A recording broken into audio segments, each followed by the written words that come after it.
صحت کے مسائل کے حوالے سے معلومات فراہم کرنے کا سلسلہ جاری ہے۔ بچوں کے صحت کے مسائل بہت زیادہ ہیں اور بچوں کی غذا کے حوالے سے عموماً والدین پریشان رہتے ہیں۔ اس حوالے سے پہلے بھی معلومات فراہم کی جا چکی ہیں۔ آج کچھ مزید معلومات آپ کی سماعتوں کے حوالے۔ بچوں کی غذا۔ اکثر مائیں اس بات سے اتفاق کریں گی کہ بچوں کی غذا کا معاملہ کوئی آسان مسئلہ نہیں ہے۔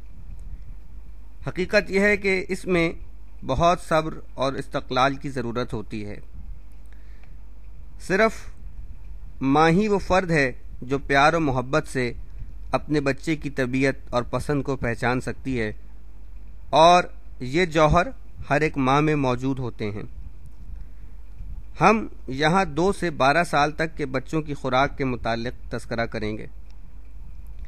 والدین بچوں کی خوراک کے تعین میں ہمیشہ اہم کردار ادا کرتے ہیں۔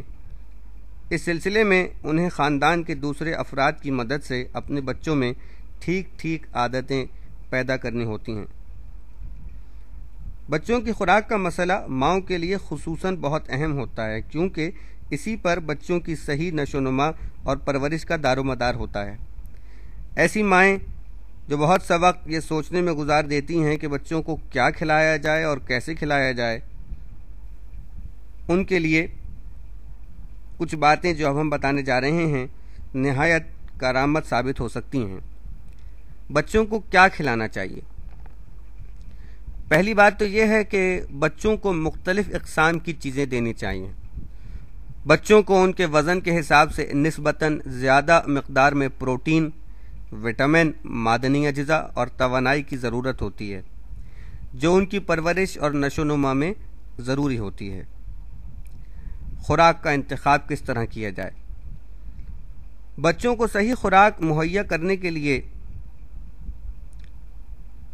حسب ذیل اشیاء کا روزانہ استعمال ضروری ہے، یعنی جو ہم باتیں آپ کو بتا رہے ہیں اور جو اشیاء آپ کو بتا رہے ہیں ان کا روزانہ استعمال ضروری ہے۔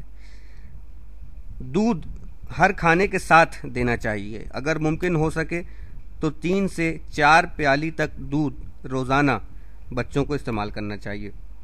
کسی ایک وقت کے کھانے میں گوشت، مرغی یا مچھلی سے تیار کی ہوئی چیزیں بھی ہونی چاہیے۔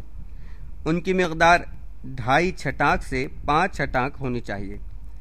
انڈے ضرور غذا میں شامل کریں۔ کم از کم ایک دفعہ تازہ پھل اور کچی ترکاریاں بھی ملنی چاہیے۔ پھل، سنترے، مالٹے، انجیر، آڑو، پپیتے اور آم میں سے کوئی پھل روزانہ ضرور کھلائیں۔ 2 وقت کے کھانوں میں گہرے ہرے پتے والی سبزیاں ضرور شامل کرنی چاہیے۔ 3 یا 4 دفعہ اناج سے تیار کردہ غذائیں، ڈبل روٹیاں یا چپاتیاں استعمال کرنا چاہیے۔ 1 یا 2 وقت دودھ، انڈوں یا پھلوں سے تیار کیے ہوئے ایسے میٹھے بھی دیے جائیں جن میں شکر زیادہ نہ ہو۔ اس کے ساتھ ساتھ وٹامن ڈی کی ضروریات پوری کرنے کے لیے کوئی نہ کوئی مناسب چیز بھی ضرور دینی چاہیے۔ اب رہا مسئلہ بچوں کو کھانا کھلانے کا، کیونکہ بعض حالتوں میں یہ بہت ٹیڑھا مسئلہ ہو جاتا ہے اور بچے کھانے سے دور بھاگتے ہیں۔ ایسی حالت میں ہمیں اپنے بچوں کا نفسیاتی تجزیہ کرنا چاہیے اور حالات سدھارنے چاہیے۔ پہلے یہ جاننا ضروری ہے کہ بچوں کے کھانوں میں باقاعدگی ہونی چاہیے۔ اس سے نہ صرف بچے مطمئن رہتے ہیں بلکہ غیر ضروری تھکاوٹ سے بھی دور رہتے ہیں۔ اگر بچے کو اس وقت کھانا کھلایا جائے جب اسے بھوک نہ ہو تو وہ کبھی خوشی سے کھانا نہیں کھائے گا۔ بچے کو کبھی زبردستی کھانا نہیں کھلانا چاہیے، اس سے کچھ بھی حاصل نہیں ہوتا بلکہ بچے کے دل میں غذا سے بیزاری پیدا ہو جاتی ہے۔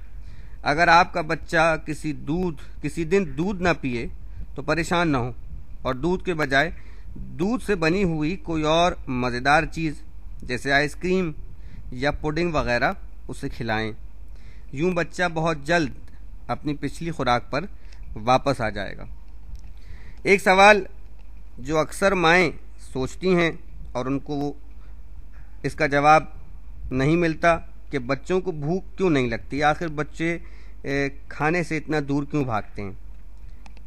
آئیے اس کا جواب جاننے کی کوشش کرتے ہیں۔